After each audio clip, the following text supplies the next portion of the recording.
पहला सवाल है राजस्थान सेवा संघ की स्थापना कब हुई थी? तो दोस्तों इस सवाल का सही जवाब देगा ऑप्शन ए यानी साल 1919 में राजस्थान सेवा संघ की स्थापना हुई थी। और इसकी संस्थापक हैं वो हैं विजय सिंह पथिक। विजय सिंह पथिक हैं जिन्होंने राजस्थान सेवा संघ की स्थापना की थी साल 1919 में। अगला नेक्स्ट क्वेश्चन है अजमेर मेरवाड़ा का राजस्थान में विलय कब हुआ था? तो इस सवाल का सही जवाब देगा ऑप्शन सी यानी 1 नवंबर 1956 को अजमेर मेरवाड़ा का राजस्थान में विलय हुआ था। अगला नेक्स्ट क्वेश्चन है सती प्रथा पर प्रतिबंध लगाने वाली पहली राजपूत रियासत कौन सी थी? तो इस सवाल का सही जवाब देगा ऑप्शन बी यानी बूंदी राजपूत रियासत पहली रियासत थी जो सती प्रथा पर प्रतिबंध लगाने वाली रियासत थी। और ये कब लगाई थी? वो लगाई थी 1822 ईस्वी में, जो राजा राम मोहन राय के प्रयासों से गवर्नर जनरल लॉर्ड बेटिंग है जिन्होंने सती प्रथा पर प्रतिबंध लगाया था। अगला नेक्स्ट क्वेश्चन है डॉक्टर बलवंत राय मेहता समिति और अशोक समिति का संबंध किससे है? तो इस सवाल का सही जवाब देगा ऑप्शन ए यानी डॉक्टर बलवंत राय मेहता और अशोक मेहता समिति का संबंध है वो पंचायती राज सुधार से है। अगला नेक्स्ट क्वेश्चन है महाराणा प्रताप की मृत्यु कब हुई थी? तो इस सवाल का सही जवाब देगा ऑप्शन बी यानी 1597 ईस्वी में महाराणा प्रताप का निधन बांडोली चाउंड के निकट हुआ था।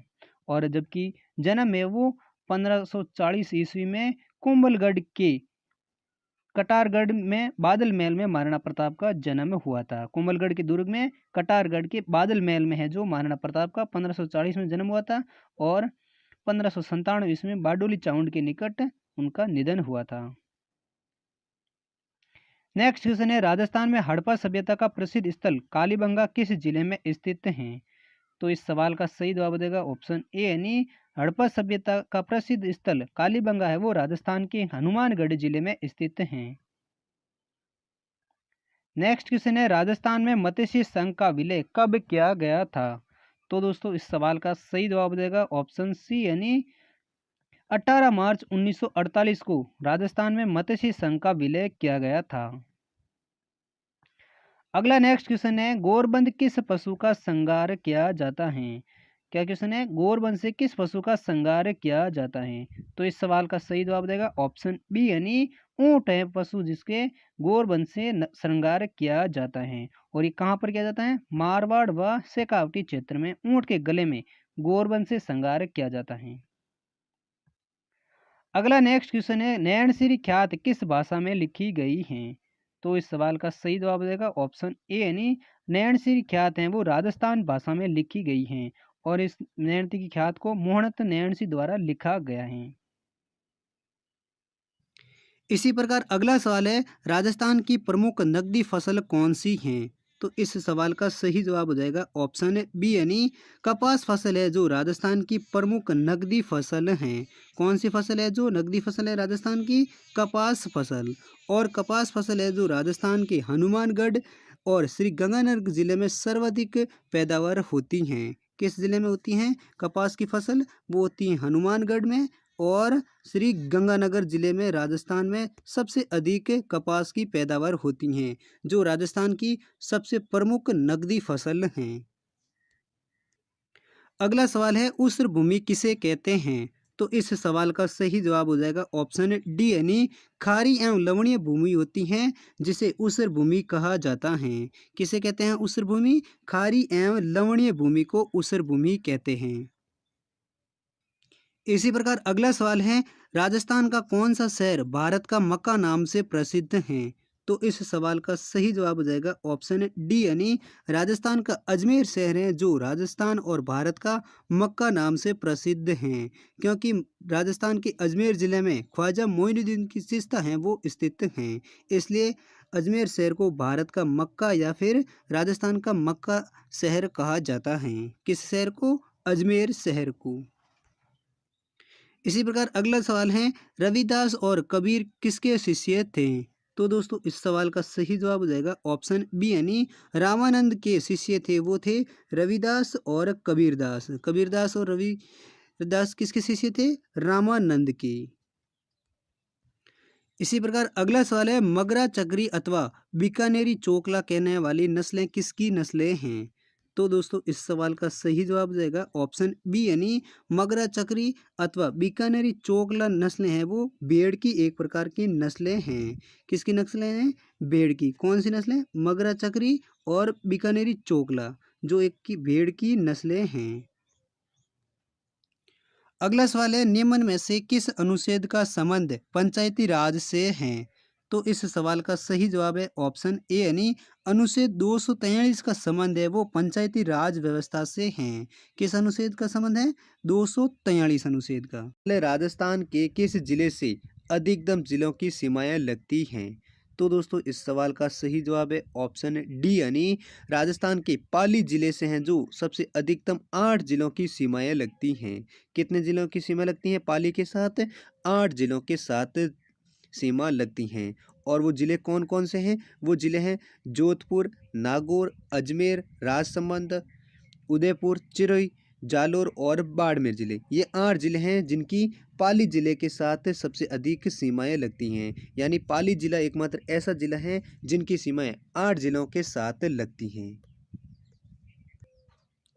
इसी प्रकार अगला दूसरा सवाल है, राजस्थान के दक्षिण में होकर निकलने वाली रेखा कौन सी है? तो दोस्तों इस सवाल का सही जवाब जो है ऑप्शन है सी, यानी राजस्थान के दक्षिण में होकर वह गुजरने वाली रेखा है वो कर्क रेखा है।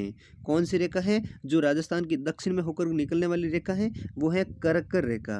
और दोस्तों कर्क रेखा है वो राजस्थान के 2 जिलों से गुजरती हैं। कौन कौन से जिले हैं वो है एक तो डूंगरपुर और दूसरा है बांसवाड़ा। यानी राजस्थान के बांसवाड़ा और डूंगरपुर से होकर गुजरने वाली रेखा कौन सी है? वो है कर्क रेखा। इसी प्रकार अगला तीसरा सवाल है, राजस्थान एकीकरण कार्य का श्रेय किस व्यक्ति को जाता है? तो दोस्तों इस सवाल का सही जवाब हो जाएगा ऑप्शन बी, यानी राजस्थान एकीकरण कार्य का श्रेय है वो सरदार वल्लभ भाई पटेल को जाता है। किसको जाता है राजस्थान एकीकरण का श्रेय? वो जाता है सरदार वल्लभ भाई पटेल का। और दोस्तों आपको बता दें कि राजस्थान का एकीकरण है वो पूरा 7 चरणों में संपन्न हुआ था। कितने चरणों में संपन्न हुआ था? 7 चरणों में। जिसके लिए 18 मार्च 1948 से ये पहला चरण शुरू हुआ था, जो 1 नवंबर 1956 को खत्म हुआ था। कब हुआ था? 1 नवंबर 1956 को है वो राजस्थान का एकीकरण है वो पूर्ण रूप से संपन्न हुआ था। जिसमें कुल समय कितना लगा था? वो लगा था 8 वर्ष 7 माह और 14 दिन का समय लगा था राजस्थान को एकीकरण के करने में। और सबसे ज़्यादा राजस्थान एकीकरण का श्रेय किसे जाता है? वो जाता है सरदार वल्लभ भाई पटेल को। इसी प्रकार अगला तीसरा सवाल है, राजस्थान दिवस कब मनाया जाता है? तो इस सवाल का सही जवाब हो जाएगा ऑप्शन बी, यानी 30 मार्च को हर साल राजस्थान दिवस मनाया जाता है। कब मनाया जाता है? 30 मार्च को। क्योंकि 30 मार्च 1949 को राजस्थान की 4 रियासतें जोधपुर, जयपुर, जैसलमेर और बीकानेर रियासतों का विलय होकर वृत्त राजस्थान का निर्माण होता है। कब होता है? 30 मार्च 1949 को। इसलिए अब हर साल 30 मार्च को ही राजस्थान दिवस मनाया जाता है। इसी प्रकार अगला सवाल है, पद्म श्री कृपाल सिंह शेखावत का संबंध किससे है? तो इस सवाल का सही जवाब है ऑप्शन है डी, यानी पद्म श्री कृपाल सिंह शेखावत का संबंध है वो जयपुर की ब्लू पॉटरी से है। किससे संबंधित है कृपाल सिंह शेखावत का? ब्लू पॉटरी का। और ब्लू पॉटरी वह है जो चीनी बर्तनों के ऊपर चित्रकार किया जाता है, जिसे ब्लू पॉटरी कहा जाता है। और कृपाल सिंह शेखावत को पद्मश्री पुरस्कार कब दिया गया था? वो दिया था साल 1974 में। इसी प्रकार अगला छठा सवाल है, राजस्थान के किस दुर्ग में सूफी संत हमीदुद्दीन की दरगाह स्थित है? तो दोस्तों इस सवाल का सही जवाब हो जाएगा ऑप्शन बी, यानी गागरोन के किले में सूफी संत हमीदुद्दीन की दरगाह स्थित हैं। कहाँ पर है सूफी संत हमीदुद्दीन की दरगाह स्थित? वो है गागरोन के किले में। और गागरोन का किला है वो राजस्थान के झालावाड़ जिले में है। और ये राजस्थान का एकमात्र ऐसा किला है जो चारों तरफ से पानी से घिरा हुआ किला है, जिसे जल दुर्ग के नाम से भी जाना जाता है। किस किले को? गागरोन के किले में। और ये किस जिले में है? वो है झालावाड़ जिले में, जिसमें राजस्थान के सूफी संत हमीदुद्दीन की दरगाह स्थित हैं। अगला सवाल है सिवाना दुर्ग किस जिले में स्थित है? तो इस सवाल का सही जवाब है ऑप्शन ए यानी बाड़मेर जिले में सिवाना दुर्ग स्थित है, जिसके निर्माता हैं वीर नारायण पंवार को माना जाता है। कब माना जाता है? वीर नारायण पंवार हैं जो सिवाना दुर्ग के निर्माता माना जाते हैं। और यह भी राजस्थान का एकमात्र ऐसा जिला है जो मारवाड़ की संकटकालीन राजधानी के रूप में प्रसिद्ध रहा था। कौन सा किला? सिवाना दुर्ग, जो किस जिले में है? बाड़मेर जिले में बना हुआ है। अगला सवाल है पुष्कर मेला किस तिथि को संपन्न होता है? तो इस सवाल का सही जवाब है ऑप्शन ए यानी पुष्कर मेला है वो कार्तिक पूर्णिमा के दिन खत्म होता है। और ये मेला कार्तिक मास की एकादशी से शुरू होता है जो कार्तिक पूर्णिमा के दिन संपन्न होता है। और ये पुष्कर मेला है वो राजस्थान के अजमेर जिले में लगता है। किस जिले में लगता है पुष्कर मेला? अजमेर जिले में। और ये कब शुरू होता है ये पूछे तो दोस्तों, तो ये है मेला है वो कार्तिक मास के एकादशी से शुरू होता है जो कार्तिक पूर्णिमा के दिन संपन्न होता है। इसी प्रकार अगला सवाल है विश्व में एकमात्र वृक्ष मेला कहाँ लगता है?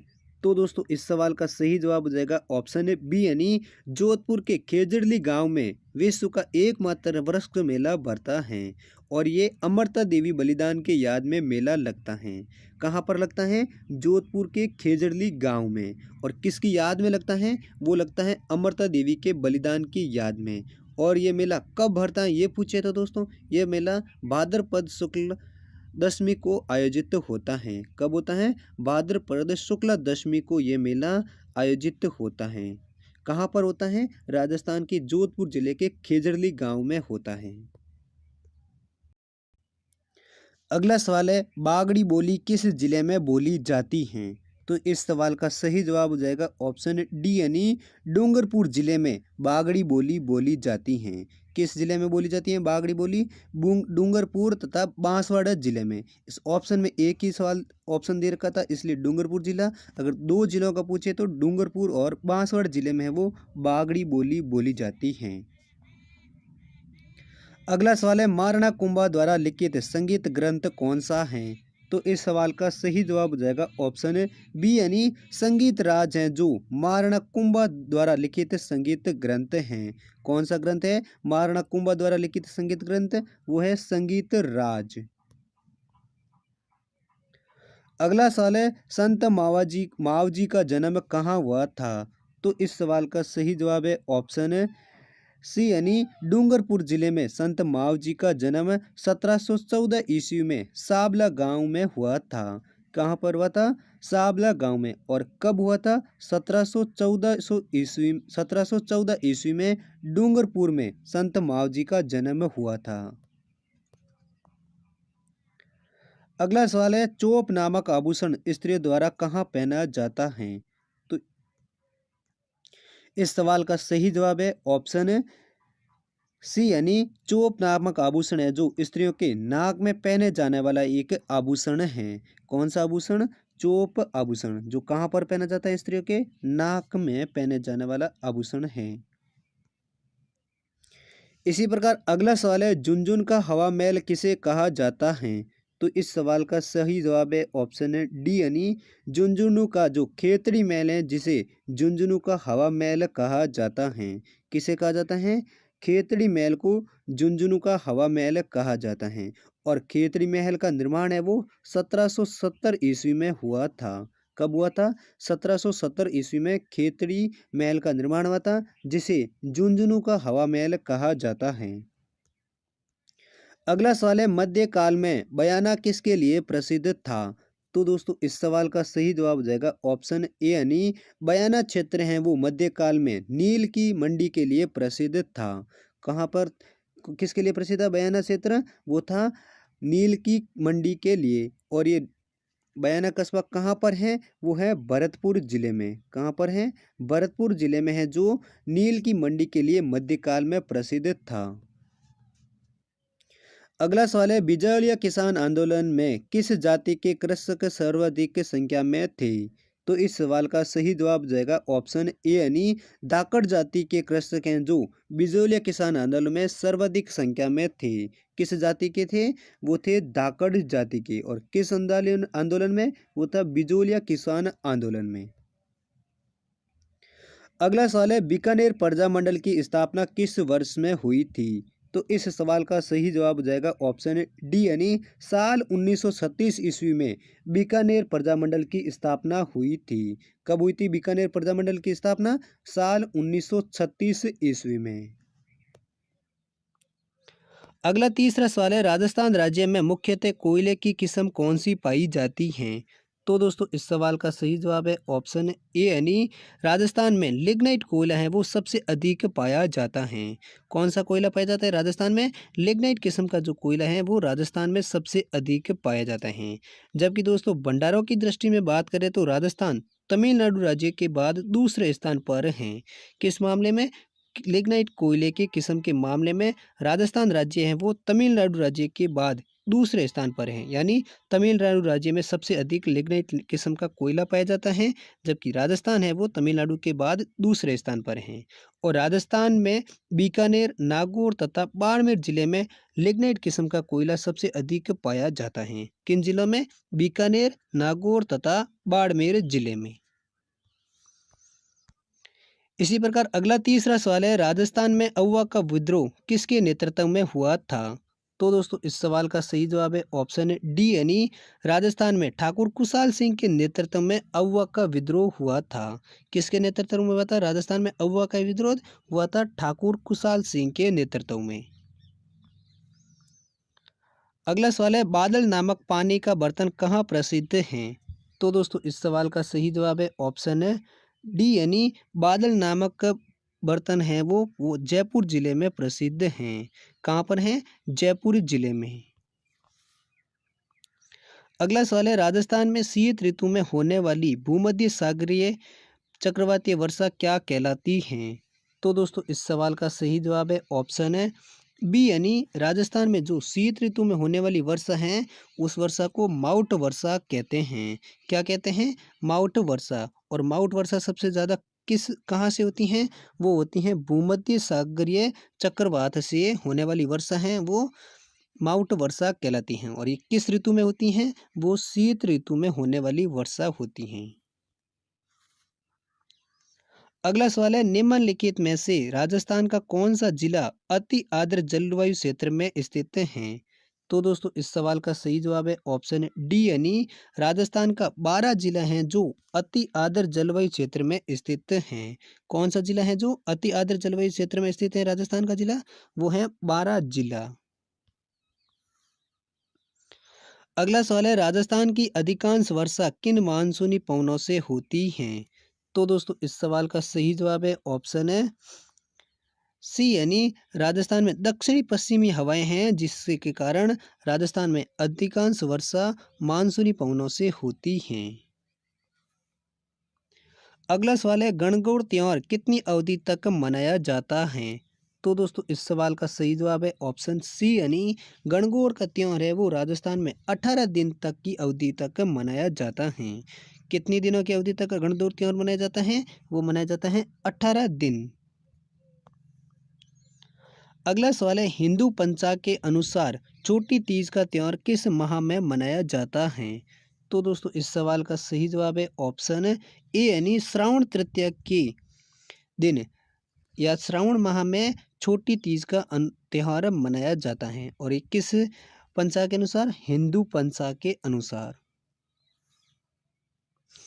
अगला सवाल है जयपुर और दिल्ली शैली के मिश्रण से कौन सी शैली बनी थी? तो दोस्तों इस सवाल का सही जवाब है ऑप्शन डी यानी अलवर शैली है जो जयपुर और दिल्ली शैली के मिश्रण से बनी हुई शैली है। कौन सी शैली है जो दिल्ली और जयपुर की शैली से मिश्रण शैली बनी हुई है? वो बनी है अलवर की शैली। अगला नेक्स्ट क्वेश्चन है राजस्थान में चूल या जलप्रपात किस नदी पर हैं? तो इस सवाल का सही जवाब देगा ऑप्शन सी